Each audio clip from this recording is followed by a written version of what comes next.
నమస్తే. ప్రస్తుతం మనతో పాటు సీనియర్ జర్నలిస్ట్ దాము బాలాజీ ఉన్నారు. ఆయనతో మాట్లాడదాం. నమస్తే సార్. నమస్తే sir, CM Revanth Reddy AP మాజీ ముఖ్యమంత్రి జగన్ ఓడిపోవడానికి ఆయన చేసిన పాపాలే అని చెప్పి ఒక కామెంట్ చేశారు. ఈ కామెంట్ ఇప్పుడు బాగా వైరల్ అవుతుంది. అంటే ఏ కాంటెక్స్ట్ లో అని ఉండొచ్చు సార్ ఆయన? ఢిల్లీలో ఆయన చిట్ చాట్ మాట్లాడుతూ మీడియాతో అనేక విషయాలు మాట్లాడాడు. దానికి సంబంధించి ఏపీ గురించి కూడా అడిగారు వాళ్ళు. అడిగినప్పుడు ఆయన జగన్ చేసిన పాపాలలో జగన్ ఓడిపోయాడు, తెలుగుదేశం పార్టీని ఖతం చేయాలని జగన్ అనుకున్నాడు, చివరికి అతనే ఖతం అయిపోయాడు. సో అతను చేసిన తప్పుల వల్ల ఇండస్ట్రీస్ అన్నీ కూడా రాకుండా పోయినాయి, దానివల్ల జగన్ ఓడిపోయాడు అనేది ఆయన చెప్పాడు.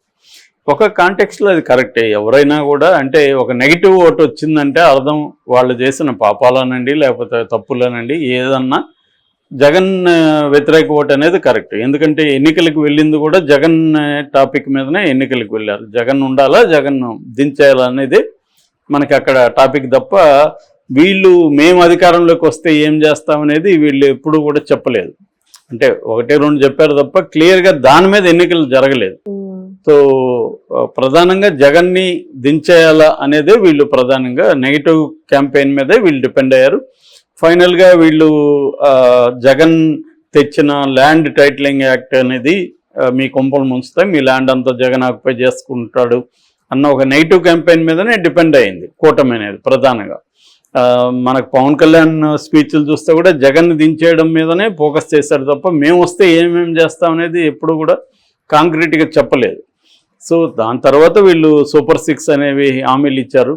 అది కూడా గతంలో జగన్ చేస్తే విమర్శించిన వాళ్ళే యూటర్న్లు తీసుకొని అతను 10% ఇస్తే మేము 50% ఇస్తామన్నట్టుగా పెంచి చెప్పారు. అది కూడా వర్కౌట్ అయ్యుండొచ్చు.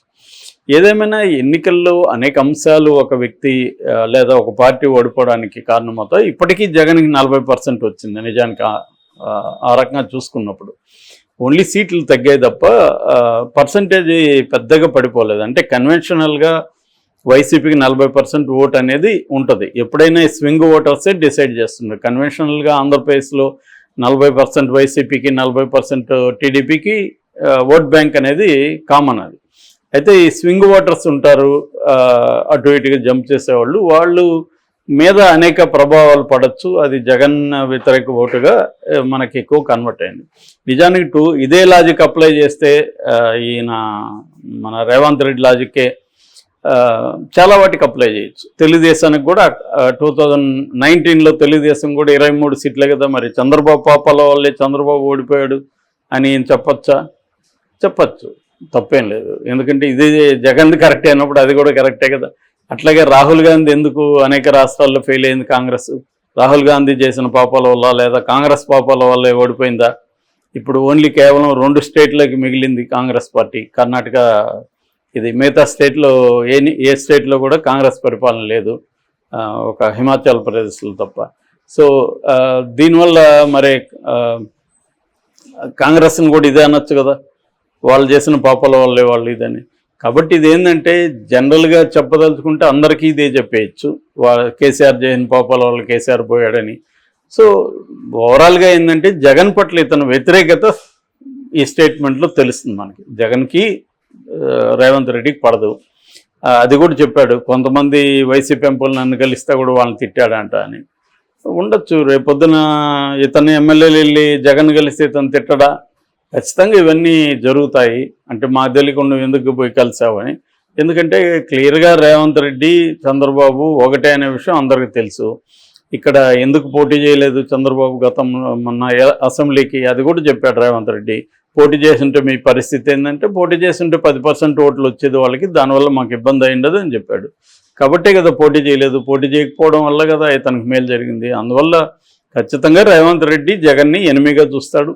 సో జగన్ ఓడిపోవడం అనేది రేవంత్ రెడ్డికి ఆనందకరమైన విషయం.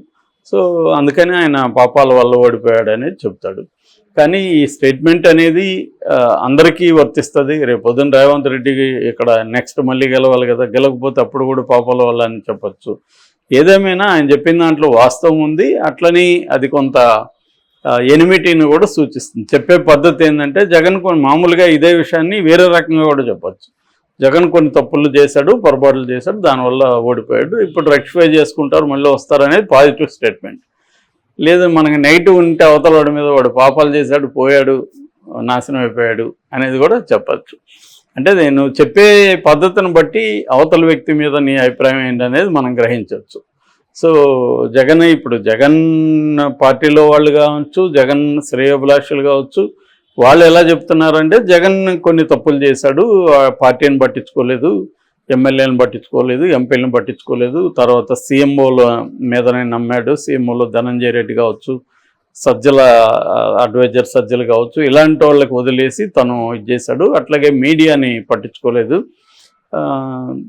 అట్లాగే ఓన్లీ బటన్ నొక్కితే సరిపోతుంది అనుకున్నాడు, మిగతా స్టేట్కి సంబంధించిన ఇన్ఫ్రాస్ట్రక్చరు మిగతా విషయాలను పట్టించుకోలేదు. ఇలాంటి కారణాలు అనలైజ్ చేస్తున్నారు. ఎప్పుడైనా ఒక వ్యక్తి కానీ పార్టీ కానీ ఓడిపోతే ఖచ్చితంగా ఎందుకు ఓడిపోయినాం అనేది అనలైజ్ చేసుకోవాల్సిన అవసరం ఉంది. ఎందుకంటే నెక్స్ట్ ఈ తప్పులు చేయకుండా ఎప్పుడైనా కొత్త తప్పులు చేయండి, పాత తప్పులు చేయకండి అనేది సూత్రం. అంటే పాత తప్పులు చేయడం అంటే ఏంటి, మళ్ళీ చేసింది చేస్తే నువ్వేం నేర్చుకోలేవు. కాకపోతే ఫ్రాయిడ్ లాంటి వాళ్ళ థియరీ వేరే ఉంది. అదేంటంటే హిస్టరీ నుంచి మనం ఒకటే నేర్చుకుంటాం, అదేంటంటే మనం ఏమీ నేర్చుకోము అనే విషయాన్ని నేర్చుకుంటాం అంటాడు ఆయన. అంటే హిస్టరీ నుంచి ఎవరు ఏమీ నేర్చుకోరు అనేది ఆయన థియరీ. చేసినవే మళ్ళీ చేస్తుంటాం, రిపీట్ చేస్తున్నాం, we bound to repeat the mistakes అంటాడు ఫ్రాయిడ్. సో అది కూడా చాలా మంది విషయంలో కరెక్ట్ అవుతుంది. వీళ్ళు ఏమి మళ్ళీ అదే చేస్తున్నారు అనిపిస్తుంది. ఇప్పుడు తెలుగుదేశాన్ని చూస్తే అదే అనిపిస్తుంది. తెలుగుదేశం వైసీపీని ఏవేవైతే విమర్శించారో అదే పని ఇప్పుడు చేస్తున్నారు, ఇంకా ఎక్కువ చేస్తున్నారు తెలుగుదేశం.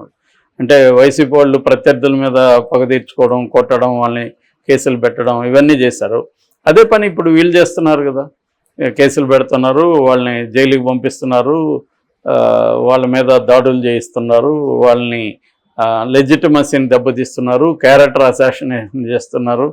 ఇదే పని వీళ్ళు చేస్తున్నారు, అదే పని అప్పుడు వాళ్ళు చేశారు. సో ఇక్కడ మరి చంద్రబాబు గారిని తెలుగుదేశం హిస్టరీ నుంచి ఏం నేర్చుకున్నట్టు? ఇక్కడ రేవంత్ రెడ్డి సేమ్. రేవంత్ రెడ్డి గతంలో కేసీఆర్ రేవంత్ రెడ్డికి సంబంధించి ఏమేమి చేశాడో రేవంత్ రెడ్డి కేసీఆర్ మీద అదే చేస్తున్నాడు. కేసీఆర్ గతంలో రేవంత్ రెడ్డి మీద కేసులు పెట్టాడు, జైలుకి పంపించాడు. అట్లాగే వాళ్ళ కాంగ్రెస్ పార్టీలో ఉండే ఎక్కువ మందిని తన పార్టీలో చేర్పించుకున్నాడు. ఇవన్నీ కేసీఆర్ చేశాడు. ఇప్పుడు కూడా రేవంత్ రెడ్డి అవే చేస్తున్నాడు కదా.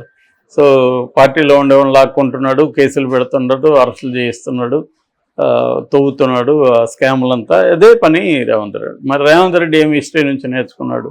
సో వీళ్ళు ఎవరు హిస్టరీ నుంచి ఏమి నేర్చుకోరు. ప్రతిపక్షంలో ఉన్నప్పుడు వీళ్ళకి అన్నీ గుర్తొస్తాయి, డెమోక్రసీ విలువలు అన్నీ గుర్తొస్తాయి. అధికారం కావాలనుకున్నప్పుడు ఇవేమి గుర్తుకురావు, అధికారం ఒకటే కావాలి.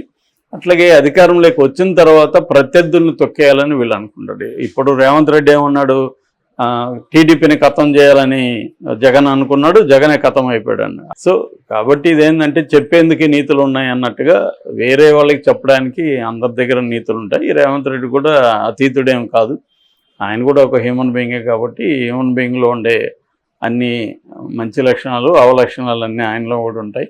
కాబట్టి ఆయన మిత్రుడికి శత్రువు కాబట్టి తనకు కూడా శత్రువుగా ఆయన భావించాడు. సో విచిత్రం ఏంటంటే వాళ్ళ నాన్ననేమో ఈయన ఐడియాలు నేను వయస్సు నుంచి చాలా నేర్చుకున్నాను అంటాడు. సో మేబీ జగన్ కూడా కొంతకాలం ఆయన పరిపాలించిన తర్వాత ఆయన ఐడియాలు అవుతాడేమో తెలీదు.